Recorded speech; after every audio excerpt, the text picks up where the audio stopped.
আমরা আনন্দিত আপ্লুত আমাদের মধ্যে এসে পৌঁছে গেছে মুখ্যমন্ত্রী শ্রী বিপ্লব কুমার দেবজি। সবাইকে করতালি দিয়ে এই সুন্দর মুহূর্তটাকে আরো সুন্দর করে তুলুন এবং স্বাগত জানান রাজ্যের সুপ্রিয়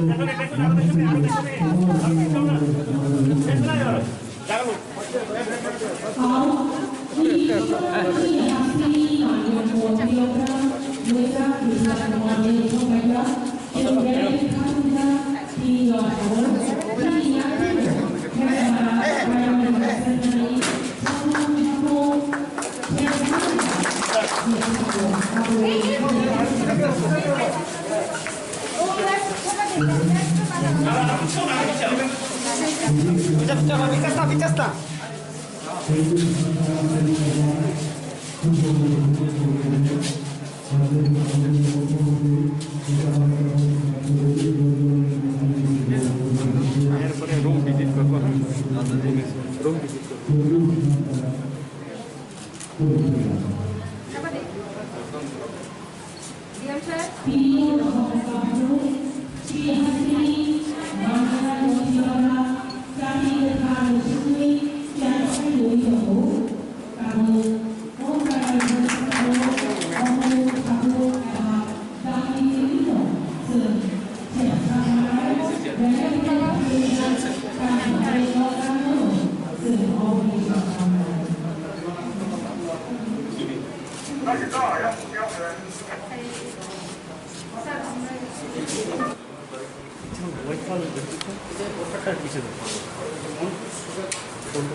যাই হোক কনস্ট্রাকশন হয়ে গেছে এটা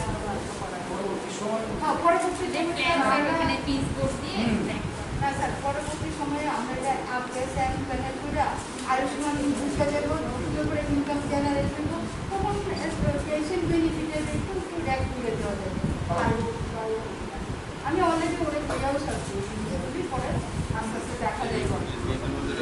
হ্যাঁ স্যার কয়েকটা ফোন করেছিলেন পেশেন্ট ব্যাকসাইড লোকাল না থাকলেও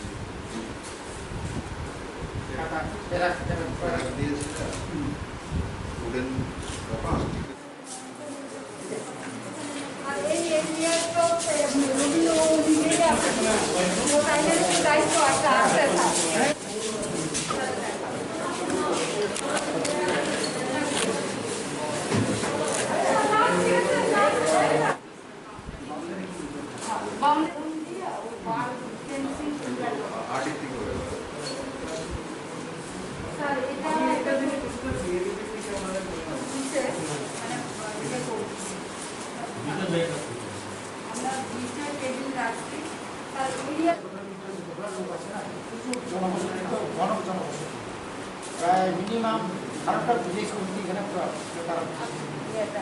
সমতল তারাও কারণ মন্ত্রণা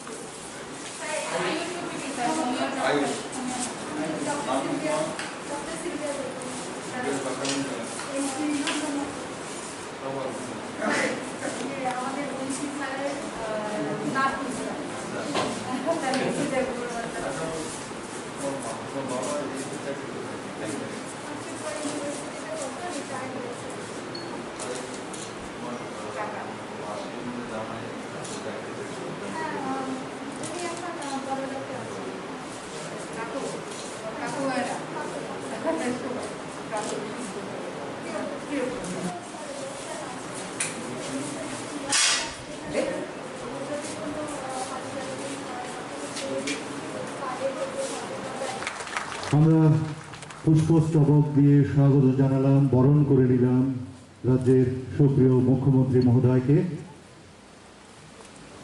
দেববর্মা মহোদয়কেও আমরা বরণ করে নেব। আমরা বরণ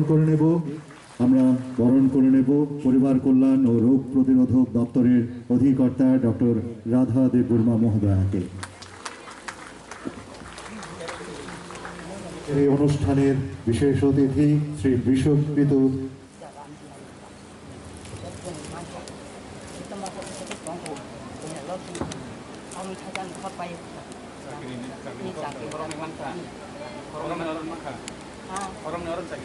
mong kahamno taipo fuar nani bagi khatung nani yafa khorop na ko jao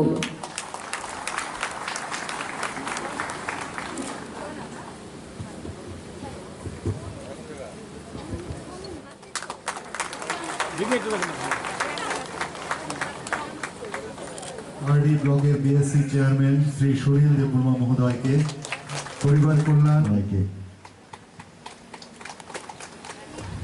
দপ্তরের অধিকর্তা ডক্টর রাধা খুলুমকা তিনি বেলায় তংথংমানি দিন তিনি হেজামারা পিএসসি যেটা আগে চুং শুধু আউটডোর চালক মানে তিনি সিমি চুং গগন যতনি বাগৈ ন হপুং সাপুংনি বাগৈ ফিয়ক রিনানি বাগৈ যে অনুষ্ঠান চেংসাকা ও চেংসা নানি বাগৈ ফাই মানজাক ফাইনাই তিনি হাসতেনি মন্ত্রী বক্রক মুচাং শ্রী বিপ্লব কুমার দেব মহাশয়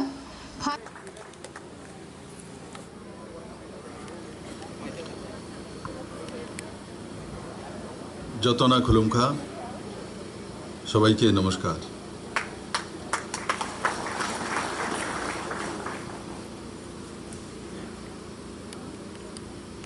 হেজামারা প্রাথমিক স্বাস্থ্য কেন্দ্র যেটা আজকে থেকে 24/7 তার মানে দিন রাত 24 ঘন্টা অত্র এলাকাবাসীর জন্য সমর্পণ করা হচ্ছে। এই মহতি কার্যক্রমে মঞ্চে উপস্থিত সিমনা অঞ্চলের নওজওয়ান কর্মঠ লোকপ্রিয় বিধায়ক বিশ্বকৃত দেববর্মা মহোদয়, যিনার ভাষণ আমি প্রথমবার এক মঞ্চে শুনলাম। তিনি আর কেউ নন, এই অঞ্চলের লোকপ্রিয় এমডিসি রবীন্দ্র দেববর্মা মহোদয়, बीएससी चेयरमैन सुनील देवबर्मा महोदय, डायरेक्टर फैमिली वेलफेयर एवं प्रिवेंटिव मेडिसिन। আসলে আমি যত দেখি মহারাজা বীর বিক্রম কিশোর মানিক্যের রণকৌশল রণনীতি সরকার পরিচালনা, তো ওনার পরিচালনা সবকা সাথ সবকা বিকাশই ছিল, ডেভেলপমেন্টের ওনার মাপকাঠি ছিল। তো আজকে এই হাজামারা ব্লকে আমি যখন দাঁড়িয়ে আছি, তো আমার গ্রামের বোন হাত তুলে বলছে যে নরেন্দ্র ভাই মোদী 5 কিলো করে চাউল আমাকে দিচ্ছে। এমন প্রধানমন্ত্রী আগে ছিল?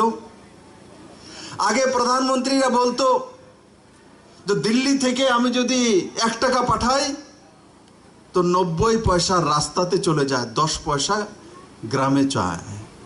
আর এখন প্রধানমন্ত্রী জনধন অ্যাকাউন্ট করে দিয়েছে, প্রত্যেকের অ্যাকাউন্ট আছে, তার পরিবারের কমসে কম অ্যাকাউন্ট তো আছেই।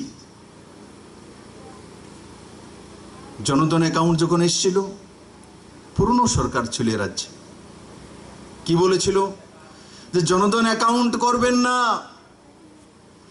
তার মধ্যে যদি অ্যাকাউন্ট করেন নিজের টাকা রাখেন তো নরেন্দ্র ভাই মোদী সবার গরিবের টাকা নিয়ে আদানি আম্বানি শিল্পপতিদেরকে দিয়ে দেবে। দিয়েছে মোদী, জিরো ব্যালেন্সে অ্যাকাউন্ট খোলা। ভারতবর্ষের মানুষ কোনোদিন কল্পনা করেছিল যে জিরো ব্যালেন্সে অ্যাকাউন্ট খোলা যায়? কেন নরেন্দ্র ভাই মোদী আসার পরেই কেন জিরো ব্যালেন্সে খাতা খুললো? তার আগে কেন খুলেনি?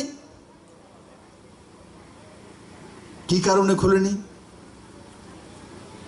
কারণ গরিবের যদি ব্যাংকের খাতা খুলে যায় তো গরিব অন্যের উপর নির্ভরশীল থাকবে না। আর গরিব যতদিন নির্ভরশীল থাকে ততদিন পর্যন্ত যারা দীর্ঘদিন এখানে রাজনীতি করেছে, সত্তাসীন ছিল, তাদের রাজনৈতিক ব্যবসা চলে। আজকে যদি আমি এখানে জিজ্ঞাসা করি 1000 টাকা করে, আমার সামনে যারা বসেছেন এই কোভিডে জনজাতি বলছি, সেটাও এই সরকারি নাম দিয়েছে জনজাতি কল্যাণ মন্ত্রণালয়। তার আগে উপজাতি বলা হতো, যেটা এখানকার জনজাতিরা অপমান বোধ করতো যে আমাদের কেন উপ বলা হতো। আমরা তো ইন্ডিজিনাস পিপল, আমরা ধরতিপুত্র। সেটার নামকরণ এই সরকারই দিয়েছে। আর শুধু নামকরণ নয়, কাজে দুইটি স্কুল, একলব্য বিদ্যালয় আর নবোদয় বিদ্যালয়, সেগুলোর মধ্যে সম্পূর্ণ সেন্ট্রাল গভর্নমেন্টের ফান্ডিং হয়। Quality of education, NCERT syllabus, ত্রিপুরাতে 100টি স্কুলে, সরকারি স্কুলে সিবিএসসির সিলেবাস, এগুলো ত্রিপুরা জাতি জনজাতির জীবন মান উন্নয়ন করবে, আপনার ছেলে মেয়ের ভবিষ্যৎ তৈরি করবে।